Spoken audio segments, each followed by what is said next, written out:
तो चौथे ओंकारेश्वर ज्योतिर्लिंग की आज हम बात करेंगे, जिसकी कि मैं पेंटिंग बना रही हूँ। इस पेंटिंग में आपको 2 टेम्पल्स दिखाई देने मिलेंगे, जिसमें कि एक ओंकारेश्वर टेम्पल है जो कि मेरे राइट हैंड साइड में आपको दिखाई दे रहा है, मतलब स्क्रीन के। और दूसरी साइड आपको एक जो छोटा सा स्ट्रक्चर दिखाई देगा वो है ममलेश्वर ज्योतिर्लिंग। ये ज्योतिर्लिंग एक्चुअली हाफ ज्योतिर्लिंग से दोनों, और दोनों मिलाकर एक ज्योतिर्लिंग होते हैं। और इस तरीके से आप कह सकते हैं कि एक ही आत्म स्वरूप के, एक ही भगवान के ये 2 रूप हैं। इसके बाद आपको देखने को मिलेगा एक मैं छोटा सा कोल्ड पोर्सलिन का एक स्ट्रक्चर बना रही हूँ, जो कि रेप्लिका होगा।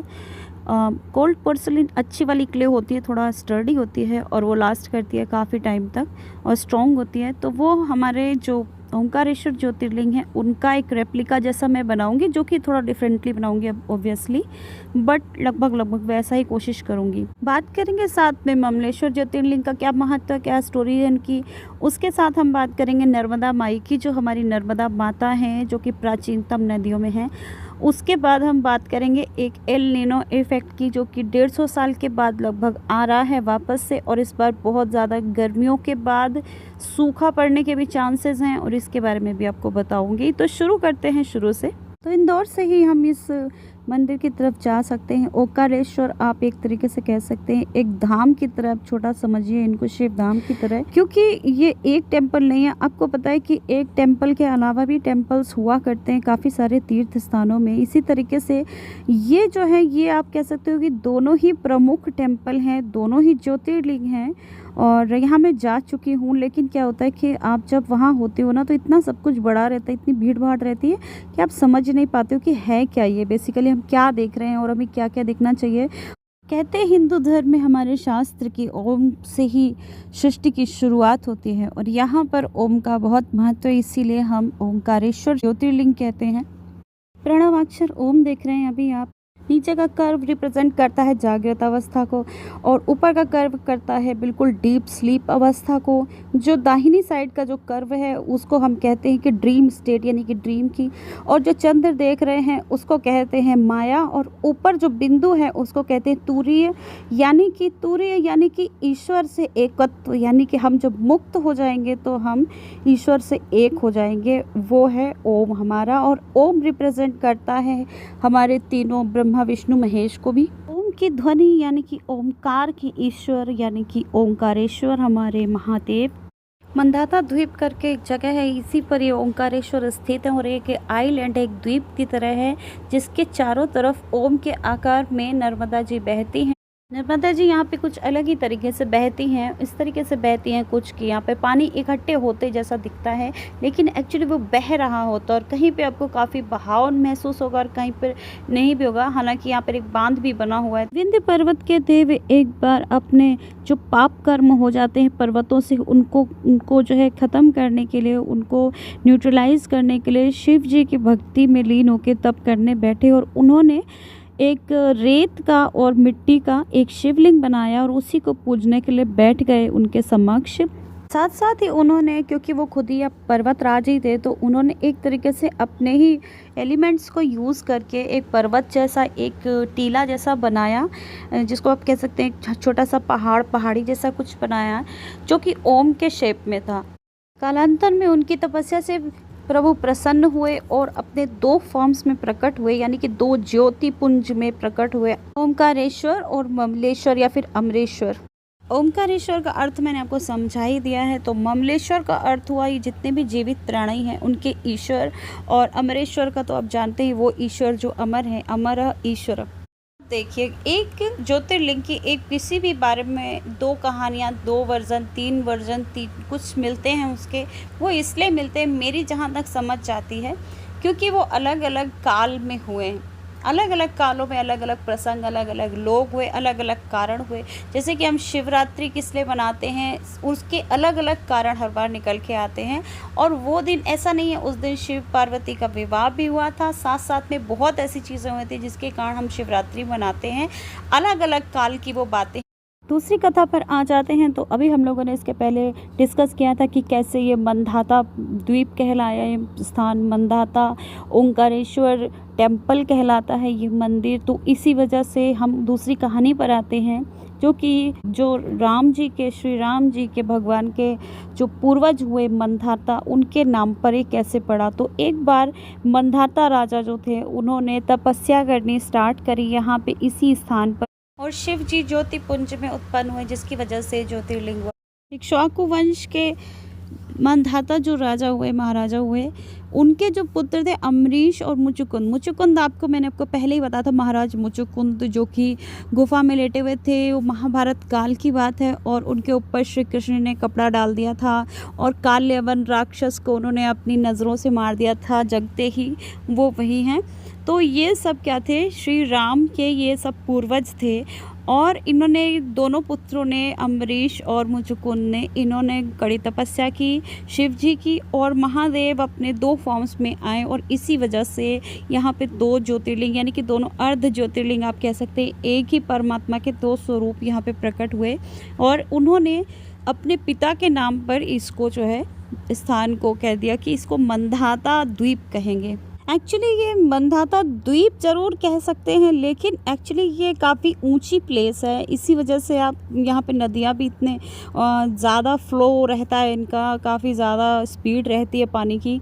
तो एक्चुअली हम लोग जब गए हुए थे तो यहाँ पे पर्वत भी है, एक शंकर जी की बहुत बड़ी मूर्ति, जहाँ तक हम लोग जा नहीं सके थे एक्चुअली उस टाइम, बहुत इधर पे गर्मी पड़ती है एक्चुअली, ये बहुत रॉकी प्लेस है और काफ़ी यहाँ पे पथरीला इलाका है। लेकिन यहाँ पे पर्वत भी हैं, हल्के छोटे मोटे हिल्स जिसको कहते हैं, बड़े पर्वत नहीं हैं लेकिन हिल्स जो पथरीले हैं बिल्कुल। तो यहाँ पे हम गए हुए थे, तो यहाँ पे पथरीला इलाका है और इस वजह से मंदाता पर्वत भी नाम है एक्चुअली। इसी के साथ हम आ जाते हैं अपनी थर्ड और लास्ट स्टोरी पे, जो कि ओंकारेश्वर से रिलेटेड ही है। एक बार क्या हुआ कि दानवों ने देवताओं को युद्ध में हरा दिया, जैसे देव दानव युद्ध हुआ करता था पहले, उसमें हरा दिया। तो देवताओं ने यहीं पे आकर भगवान शिव की यहाँ पे उपासना की, तपस्या की, और उसके बाद भगवान शिव ने आकर दानवों को हिसाब बराबर कर दिया और फिर से वापस देवताओं की विजय हुई।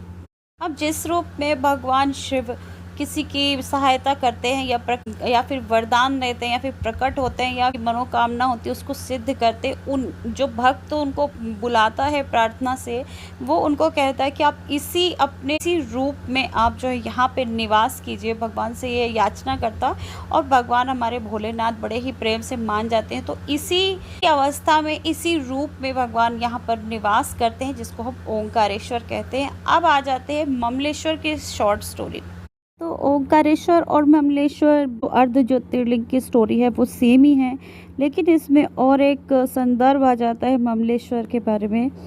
अब आ जाती है जन्म में, यानी कि जातक कथाओं में प्रचलित एक कथा के बारे में, कि जब पांडवों को यहाँ पे वनवास मिला था 12 साल का और अज्ञातवास 1 साल का, तब जो नकुल थे उन्होंने ममलेश्वर की स्थापना करी थी। दूसरी स्टोरी आ जाती है कि जब वर्षा के दिन होते हैं तब नर्मदा जी अपने उफान पर होती हैं, और उफान पर होने की वजह से जो ज्योतिर्लिंग जो ओंकारेश्वर हैं वो कट जाते हैं, क्योंकि ओंकारेश्वर एक द्वीप पे है, मंदाता द्वीप पर, मंदाता पर्वत पर हैं, तो इसलिए वो इनएक्सेसिबल हो जाते थे बारिश के दिनों में। इसलिए आदि शंकराचार्य जी ने एक प्रथा डाली कि उन्होंने इन दिनों, जब तक ये इनएक्सेसिबल थे, जब पुल वगैरह नहीं बनाए जाते थे, तब उन दिनों में ममलेश्वर में ही पूजा करनी शुरू कर दी। तो इस तरीके से जब भी आप ओंकारेश्वर स्थान जाएंगे तो आपको दर्शन का पूरा लाभ तभी मिलेगा जब आप दोनों अर्ध ज्योतिर्लिंग या दोनों ही ज्योतिर्लिंग को आप कह दीजिए, दोनों का ही दर्शन आप कर लेंगे। कोई ज़्यादा दूर नहीं है, बस पुल के इस तरफ, इसीलिए मैंने इस फ़ोटो में बनाया था, क्योंकि अगर जो लोग कभी कोई देखेगा, मान लीजिए अभी तो व्यूज़ 10-15 ही आते हैं मेरे, लेकिन अगर कभी किसी ने देखा तो उनकी इन्फॉर्मेशन के लिए अच्छा रहेगा कि अगर वो जान जाएं कि ये दोनों ही समथिंग 650 मीटर के ही दूरी पर हैं।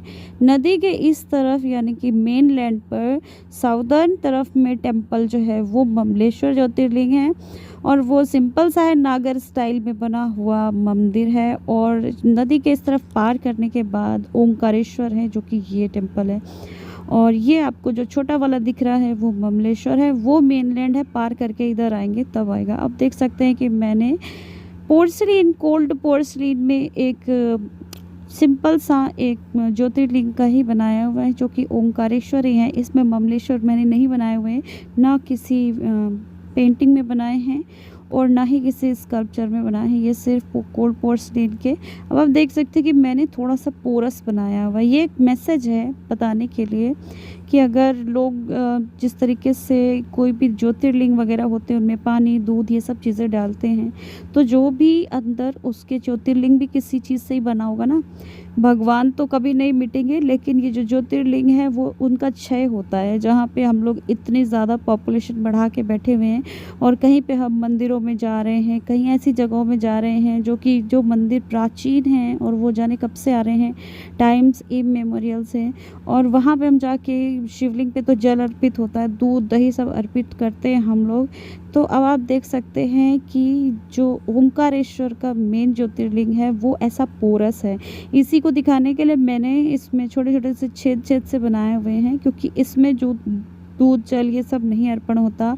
और साथ ही साथ इनके प्रांगण में, इनके सैंक्टम सेंटोरियम में कहीं पे भी नंदी बैल नहीं है। और ये हमारे इस तरीके से कुछ रेडी हो गए। कुछ और रेडी करने के लिए मैंने इनको जो है, देख लीजिए आप कि इनके ऊपर ना जल अर्पित नहीं होता, कुछ भी अर्पित नहीं होता है। इनकी बजाय कुछ थोड़ा ऐसे डुप्लीकेट टाइप के बना के साइड में रखे हुए हैं। ज़्यादातर लोग उन्हीं को ही नमस्कार करके आ जाते हैं। इनफैक्ट मेरी मम्मी भी गई हुई थी तो, और मेरे दादाजी भी, तो उनको ही नमस्कार करके आ गए थे। उनको पता ही नहीं चला कि ज्योतिर्लिंग तो उधर हैं, वो कोई मेटल के बने हुए, तो उनको ही सोच कर आ गए बड़े अच्छे से, श्रद्धा से। खैर, आप जिनमें श्रद्धा रखोगे उन्हीं वही बन जाएंगे। अब आपको मुझे बताना है एक और स्टोरी जो कि नर्मदा माता से रिलेटेड है, क्योंकि नर्मदा माता के स्टोरी के बगैर, बैक स्टोरी के बगैर जो ओंकारेश्वर की स्टोरी है ना, वो पूरी नहीं हो सकती है। मैखल पर्वत पर भगवान शिव तपस्या में लीन थे और इसी तपस्या में उन्हें जो है ना स्वेटिंग हुआ, पसीना आया, और उसकी बूंद से ही कहते हैं कि नर्मदा जी का निर्माण हुआ। उनके वेग को, क्योंकि वो स्वर्ग की नदी थी और शिव जी के आदेश पर ही पृथ्वी पर बहने आई थी, तो उनके वेग को मैखल पर्वत ही उठा सकते थे, इसलिए वो मैखल सुता भी कहलाई। यानी कि जैसे जो पर्वत से नदी निकलती है, जैसे कि पर्वतराज हिमावन, तो उसी तरीके से पर्वतराज मैखल यहाँ पे, जो कि विंध्य पर्वत है ना, उनके जो राजा थे प्रमुख, उनकी पुत्री ही कहलाई। तो इस तरीके से शिवपुत्री भी थी और मैखल पुत्री भी कहलाई। तो एक्चुअली क्या हुआ कि शिव जी ने उनको वरदान दिया कि आप जो है प्रलय के अंत तक आप रहेंगी, मतलब आपका जो एग्जिस्टेंस रहेगा वो सब कुछ नष्ट हो जाने तक रहेगा। जब विवाह के योग्य हुई तो जो उनके पिताजी थे मैखल, तो उन्होंने एक स्वयंवर जैसा आयोजित करवाया। शर्त ये थी कि जो भी राजकुमार गुलाब कावली करके फूल होता है उसको लेके आएगा तो उनका विवाह उन्हीं से होगा। तो राजकुमार सोनभद्र, जो कि वो भी एक नदी है, तो वो लेकर आए और इस तरीके से उनका विवाह जो है सोनभद्र के साथ फिक्स हो गया। अब क्या होता है कि जब टाइम हो रहा होता है शादी का, तब शादी के टाइम में ये अपनी जो सहेली होती है, वो भी नदी जैसी है, उनका नाम होता है जूहिला। जूहिला भी नदी है, एक छोटी सी, लेकिन वो शुद्ध नदी नहीं है। तो उनको भेजती है चेक करने के लिए कि वो क्या रेडी हैं, क्या तैयारियाँ चल रही है। लेकिन वो जूहिला जाती हैं पर लौट कर नहीं आती हैं। जब उनको चिंता होती है नर्मदा जी को, तो वो चेक करने जाती कि क्या हो रहा है, क्यों नहीं आई। तो जूहिला को जो है सोनभद्र के साथ पाती हैं। अब वो उनके साथ हो गई, तो इस बात से नाराज़ होकर, एक तो जो सोनभद्र जो उनके बचपन के साथी थे, उन्होंने भी उनको धोखा दे दिया, साथ में उनकी सहेली भी उनके साथ ही हो गई। एक मूवी थी ऐसी करके बॉलीवुड की। तो इस वजह से नाराज़ और थोड़ा सा निराश भी होकर जो नर्मदा माता, उन्होंने एक प्रण कर लिया कि मैं जीवन भर जो है कुंवारी ही रहूँगी। और इस तरीके से वो एक जो होता है ना साध्वी का वेश, उसी वेश में रहती हैं, श्वेत वस्त्रों में रहती हैं और मगरमच्छ की उनकी सवारी है। तो वो सभी नदियों को छोड़कर पश्चिम की तरफ बहने लगी। सारी नदियाँ पूरब की तरफ जाती, बंगाल की खाड़ी में गिरती हैं और ये जो है अरब सागर में गिरने वाली नदी बन गई। और इस तरीके से 3 राज्यों को, मध्य प्रदेश, गुजरात और महाराष्ट्र को सींचते हुए उनको उन्हीं की जल की प्राप्ति होती है, मतलब जो वाटर सप्लाई होता है वो नर्मदा माता का ही वाटर सप्लाई होता है। और नर्मदा को गंगा जी से भी ज़्यादा शुद्ध कहा गया है, और इतना शुद्ध कहा गया है कि कहते हैं कि जो गंगा माता हैं वो अपने जो सारे पापियों के पाप इकट्ठे करके जब साल में एक बार काली गाय बनकर नर्मदा में स्नान करने आती हैं, और वो इतनी शुद्ध नर्मदा जी होती हैं कि वो स्नान करके सफ़ेद गाय बन के निकल जाती गंगा मैया। कुछ पुराण हैं, उनका पुराण भी है एक अपना सेपरेट, और एक पुराण में ये ऐसा भी बोला गया हुआ है कि अगर एक बार नहाएगा गंगा, 3 बार नहाएगा यमुना में एक इंसान, जितना उसके पाप कर्म धुलेंगे उसको बस उतना ही पाप कर्म उसके धुल जाएंगे, यानी कि ब्रह्म हत्या के भी, गौ हत्या के भी पाप धुल जाएंगे अगर वो नर्मदा जी का मात्र दर्शन कर ले। तो इतनी शुद्ध नर्मदा जी हैं, क्योंकि वो स्वयं शिव जी की पुत्री भी हैं। लास्ट पॉइंट बात कर लेते हैं एल नीनो की, जो कि मेगा एल नीनो या फिर सुपर एल नीनो होने वाला है। एल नीनो जिसको आपने सुना होगा वो होने वाला है, जैसे कि हमारे भारत में बहुत कम जो है मानसून की वर्षा होगी इसकी वजह से। तो उसका एक टेक्निकल एस्पेक्ट समझ लेते हैं जल्दी से। एल नीनो बेसिकली जो साउथ पैसिफिक ओशन है, आप देख सकते हो कहाँ पर है, तो वहाँ पर जो ओशियन जो टेम्परेचर होते हैं ना वो भी अलग अलग रहते हैं। वो करेंट्स पर भी डिपेंड करता है और हवाओं पर भी डिपेंड करता है। तो साउथ अमेरिका के पास वार्म वाटर ज़्यादा जब होने लगता है समुद्र में रेदर देन ऑस्ट्रेलिया के ऊपर, तो उससे क्या होता है कि हमारा जो मॉनसून है ना वो वीक हो जाता है। मतलब इतनी गर्मी पड़ने के बाद भी जो मॉइस्चर होता है हमारे मॉनसून का इंडियन ओशन के ऊपर से, जिसको अट्रैक्ट होकर और वो इंडियन मेनलैंड में सब कॉन्टिनेंट में आके बारिश होती है, वो वाला जो है मॉइस्चर बिखर जाता है और इंडिया के अंदर नहीं आने पाता ठीक से। हालांकि कहीं कहीं नॉर्थ ईस्ट स्टेट्स में कभी कभी ज़्यादा बारिश भी हो जाती है। और इसका सिर्फ एक फैक्टर नहीं है लीनियो, इसके अलावा भी दूसरे डाइपोल वगैरह भी हैं फैक्टर्स, जिनको मैं टेक्निकली समझाना पसंद नहीं करूँगी। अगर आप चाहो तो अलग से एक वीडियो इस पर बना दूँगी मैं, लेकिन ये होता है बेसिकली। तो इस वजह से, क्योंकि ईरान इज़राइल अमेरिका का भी युद्ध कभी भी किसी भी वक्त छिड़ सकता है, और साथ साथ अगर हमारी फसलें भी ख़राब हो गई बारिश ख़राब होने की वजह से, तो वैसे ही गर्मी बहुत ज़्यादा है और बारिश अगर कम मिलेगी तो ओब्वियसली इन्फ्लेशन और ये वो बहुत कुछ बुरा हो जाएगा इकोनॉमी के साथ। तो इसी बात का डर है। अब आप देख सकते हो मैंने कुछ सांप जैसे छोटे छोटे से पैटर्न बना दिए हुए। एनीवेज, हर हर महादेव, बाय।